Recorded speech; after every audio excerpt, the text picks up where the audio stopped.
ဒီနေ့ဘလော့လေးကတော့အရင်တစ်ပတ်ကကြောက်ရောက်ခဲ့တဲ့ကျွန်တော်မွေးနေ့အမှတ်တရဗီဒီယိုလေးပဲဖြစ်ပါတယ်။မွေးနေ့ရက်တုန်းကအကြောင်းမျိုးကြောင့်မတင်ဖြစ်ခဲ့တာကြောင့်ဒီနေ့ရောက်မှပဲတင်လိုက်ပါတယ်။ဒီနေ့မွေးနေ့မှာလည်း68ပိတ်တာကြော်ပြီးဘေးအနေနဲ့ဖိုးဖွားတွေကိုလူဖြစ်ပါတယ်။အခုတွေ့ခဲ့ရတာကတော့ကျွန်တော်မွေးနေ့လေးကိုလာဝိုင်းကြတဲ့အကိုတွေအမတွေဘေးအိမ်ကအန်တီတွေပဲဖြစ်ပါတယ်။ကျွန်တော်တို့ဒေတာရဲ့ချစ်ဖို့ကောင်းတဲ့ဒလေးတစ်ခုကတော့အမျိုးပဲဖြစ်ဖြစ်သစိမ်းပဲဖြစ်ဖြစ်အလူကြီးကြီးပဲလို့အလူတေးသေးပဲလို့အခုလိုဝိုင်းဝန်းကြတာပဲဖြစ်ပါတယ်။ကျွန်တော်ကတော့စင်းနီတုံးတွေဓာတ်တွေဘာတစ်ခုမှဝင်မကင်ပဲဖုန်းတစ်လုံးနဲ့မှတ်တမ်းယူရင်ထိုင်ပြင်းနေလိုက်ပါတယ်။သူများရဲ့အားလုံးပြင်ဆင်ထားပြီးပြီဆိုမှကိုလုတ်တလူနဲ့ရောင်ဝါချပါမယ်။အရင်ဆုံးကြက်သားလီးတာလေးတွေကိုတခြားကြက်သားမဟုတ်ပဲငယ်ပြားရီတို့နဲ့အရသာနင်းနဲ့ထားလိုက်ပါတယ်။ခေါက်ဆွဲ8ပိတ်တာအတွက်ကိုတော့ကြက်သား2ပိတ်တာသုံးထားပါတယ်။ခေါက်ဆွဲကြော်ကိုတော့ရေကြော်မှာဆိုတော့ရင်နွေးအိုးလေးကျူတည်ထားလိုက်ပါတယ်။ပြီးတော့လီးဖြတ်ထားတဲ့အသီးရွက်တွေကိုရေနှစ်ထပ်3ထပ်နဲ့စီကြောပါမယ်။ကျွန်တော်ကတော့ခေါက်ဆွဲကြော်ရဲ့အယောင်လေးလာအောင်လို့ပိုစားပိတ်သီးလေးထည့်ထားပါတယ်။ခါကျဲဦးဂေါ်ဘီနဲ့မုံညင်းပြူတို့ကိုတော့ခေါက်ဆွဲကြော်တွေကပျော်သွားမှဆိုတဲ့အတွက်ကြောင့်ခက်ကြ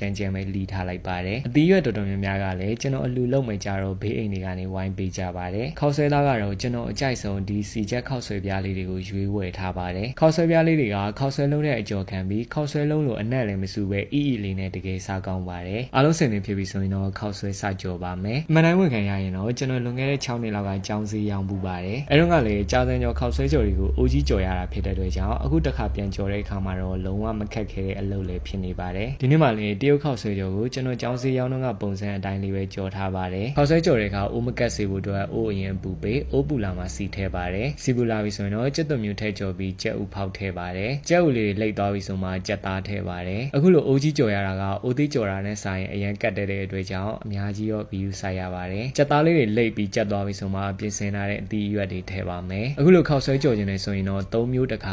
ခါဆိုပြီးမှတ်ထားရင်ရပါတယ်အသီးရွက်တွေထည့်ပြီးတဲ့အခါအရသာအတွက်စားတကြားကြက်သားမုံ3မျိုးထဲပါတယ်ပြီးတော့အယိုးပြုတ်ရည်ဒါမှမဟုတ်ရင်နွေးထည့်ပါမယ်ရင်နွေးလေးအိုးထဲမှာဆူလာပြီဆိုရင်တော့အသီးအရွက်တွေတမသွားအောင်နေပေးပြီးခောက်ဆွဲထည့်ပါမယ်ခောက်ဆွဲထည့်ပြီးပြီဆိုတာနဲ့ခယူစီပဲငယ်ပြားရဲ့အနောက်ပဲငယ်ပြားရဲ့အကြီး3မျိုးထည့်ပါမယ်အသီးရွက်ကလည်းအမှန်တကယ်ဆိုရင်တော့ပဲသီးခါကျဲဦးနဲ့ဂေါ်ဘီ3မျိုးပဲထည့်ဖို့လိုအပ်ပါတယ်အဲဒါကြောင့်ခောက်ဆွဲကြုံမယ်ဆိုရင်3မျိုးတစ်ခါလို့မှတ်ထားရင်ရပါတယ်ပြီးတော့ခောက်ဆွဲအသီးရွက်နဲ့အရသာတွေတမသွားအောင်တေးသေးချာချာလေးမှုေးပေးပါမယ်ချခံနေပြီဆိုရင်တော့တရုတ်နဲ့ကြက်သွန်မိန်နဲ့မဆလာ3မျိုးထည့်ပါမယ်ဒါကတော့ခောက်ဆွဲကြော်ရဲ့တီးတက်မဆလာလို့တောင်ပြောလို့ရတယ်ကြာမင်းမဆလာပဲဖြစ်ပါတယ်အရသာပေါ့ငံပြီးအားလုံးစိတ်နိုင်ကြပြီဆိုရင်တော့အိုးလေထားလိုက်ပါမယ်ခောက်ဆွဲက9ပိတ်တာဆိုတော့3-4အိုးလောက်တော့ခွဲကြော်ရပါမယ်ကျွန်တော်ကတော့ရှေ့ဆုံးအိုးတအိုးကြော်ပြီးညီးပြလိုက်ပါတယ်အဲ့ဒါနဲ့ပဲနောက်အိုးတွေအတွက်ဇွန်းကင်မဲ့အမတွေကအစင်သင်းဖြစ်နေပါတယ်အင်ကြီးနောက်ပြန်ဝတ်ထားတာတော့မလှည့်နိုင်တော့ပဲရှယ်ကူကြော်ကူပါတယ်ခောက်ဆွဲကြော်နဲ့တွဲစားဖို့အတွက်ကြက်သွန်ချင်းကိုလည်းအရင်ကကြောင်းစေးရောက်မှုတဲ့ကျွန်တော်တို့ကြီးကပဲလှုပ်သွားပေးပါတယ်အသီးရွက်လီတာကနေစပြီးခုလိုပါဆယ်ထုတ်တာ